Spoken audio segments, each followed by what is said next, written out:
In this video, we are going to discuss the second lesson of our chapter 2.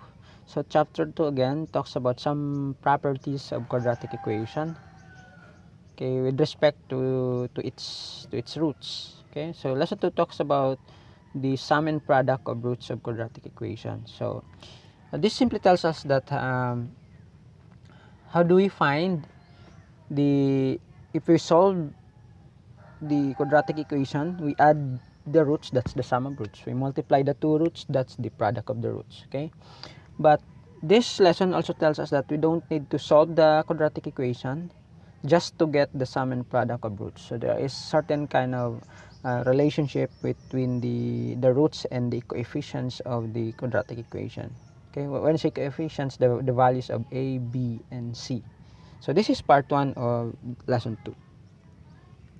So suppose we have here a general ax squared plus bx plus c equals 0. So let's try to go there in that relationship between these quantities and the roots. Okay, so below we say if r and s are the roots of a quadratic equation, then we can say that by factorization we say that if r and s, we can say that it's like saying x equals r, or remember, if we solve a quadratic equation by factorization or by any method, we say in the end that okay, x equals r, and the solutions are x equals r and x equals s. So we just simply let here r and s to generalize that r and s stands for any real number. Okay, so we have here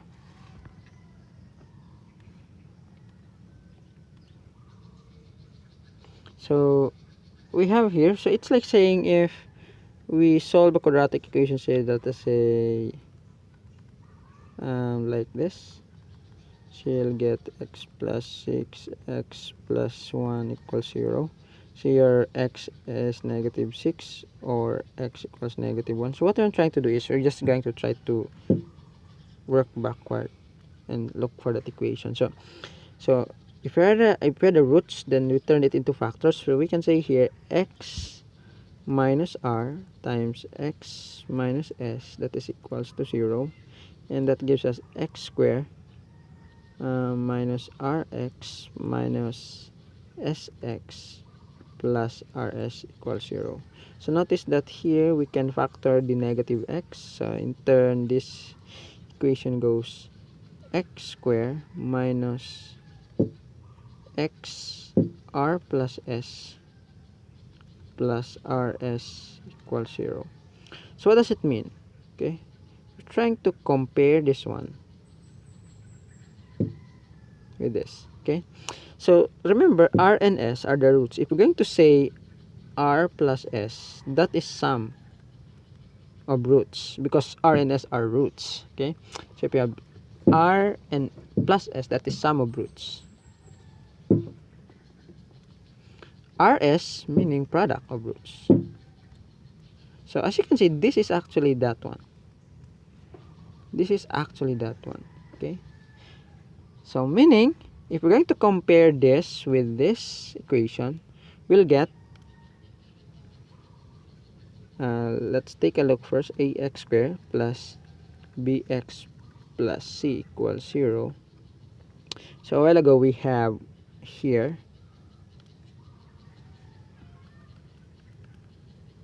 that's minus,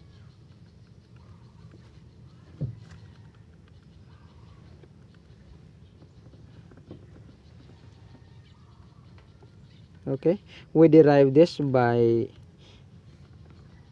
the this derivation.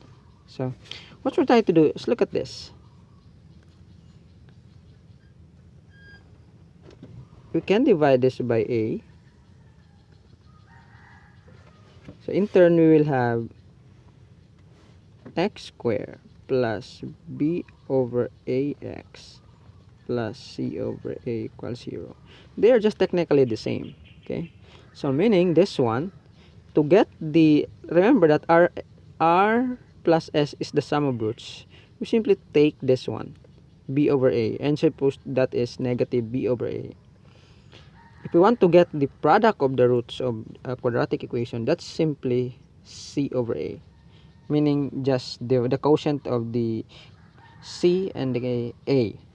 Okay, so suppose we have here 3x squared plus 7x minus 1 equals 0. What is the sum of roots of this? Sum of root is the r plus s, meaning the b, the negative b over a. That's here. Okay. So to get the sum of roots, we simply divide the b and a and multiply it by negative. So that is negative. What is b? 7. What is a? 3. So if we're going to add, if we're going to solve this equation, 3x squared plus 7x minus 1, and add their roots, we'll get negative 7 over 3. But we don't need to solve it. We simply need this. We only need this basic idea here. Or as you say, this is the formula. Okay? The formula for this sum of roots. How about the product of roots? If r and s are the roots, rs is the product. And that is evident here. Rs is the product of the two roots, meaning if we solve an equation, multiply their roots, Rs. If R and S are the roots, multiply the roots, Rs. So that is C over A, meaning we don't need to solve a quadratic equation just to get the product of its roots. Okay? We simply divide the value of c and the value of a, and that is in this equation 3x squared plus 7x minus 1. The product of roots is, what is c? Negative 1. What is a? 3. That is 1/3. So the product of roots is 1/3, meaning if we solve this equation and we get the roots, either that roots are real numbers or that roots are complex numbers, we still may, even if they are complex, we still may get real sum and real product of the roots. Okay, so meaning if we're going to solve this by any method, 3x squared plus 7x minus 1 equals 0, if we're going to add their roots, we'll get this sum. If we're going to multiply their roots, we'll get this product. Okay, so let's proceed to more example. So again, this is our shortcut for that. The sum of roots is the negative b over a. The product of roots is the c over a. The r plus s is just a generalization. Okay, so let's start. So here the sum of roots is simply the negative b. What is b? 2, so that's negative 2. What is a? 3, so that's negative 2/3. So here. Okay, how about the product?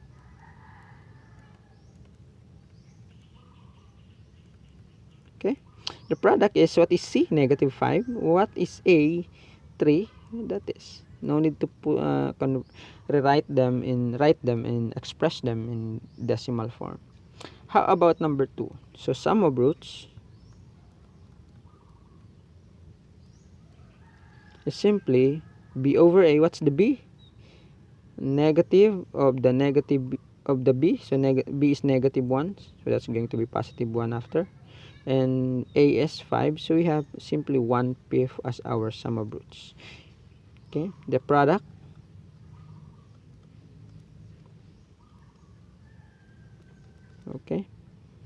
the product of roots are simply 8 over 5. That's it. Meaning, in this equation number 1, if we're going to solve this equation, which you don't need to, and add their roots, we get negative 2/3. If we multiply the two solutions, the two values of x, if we multiply them, we get negative 5/3. In number 2, if we're going to add their roots, we get 1/5. If we're going to multiply the roots, we get 8 over 5. So now let's proceed with more problems. Here in number 1, we have the sum and product of roots of this 2x squared plus mx plus n are negative 3 and 5 respectively. So the sum is negative 3, the product is 5. So if we're going to, it's like saying this basically equals to 0. If we're going to solve this equation, we get a sum of negative 3 and we get a product of roots of positive 5.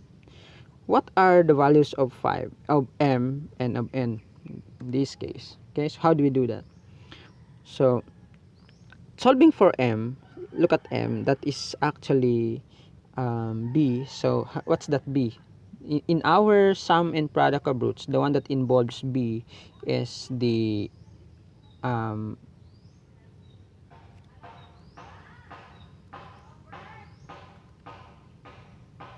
the sum of roots. So we have negative m all over what is our a, 2, and that is equals to, what's the sum again? Negative 3. So we simply solve this equation. So that is negative m over 2 equals negative 3. Multiplying this by negative 2, I think, yes. So negative and negative will be positive, cancel out 2 by division. We are left with m. Negative 3 and negative 2 gives us positive 6. So m must be 6, so that the sum, if we solve this equation, the sum of the roots will be negative 3. M must be 6. How about n? So n, in what in between sum of roots and product of roots, this is c, the value of c, the n. Okay, which one involves the value of c? So going back, that is simply the product of roots. So we say c over a. What is c? N. What is a? 2. And what is the product again? 5. So we simply solve this equation and solve for the value of n. So we say n over 2 equals 5. Simply multiply this both sides by 2 to get rid of the denominator 2. So on the left side we are left with n, and then the right side we get with 10.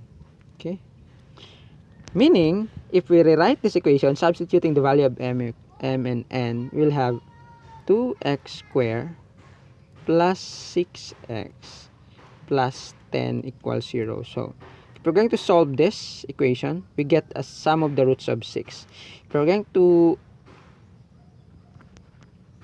if we're going to solve this negative 3, sorry, if we're going to solve this and multiply the two roots, we get a product of positive 5.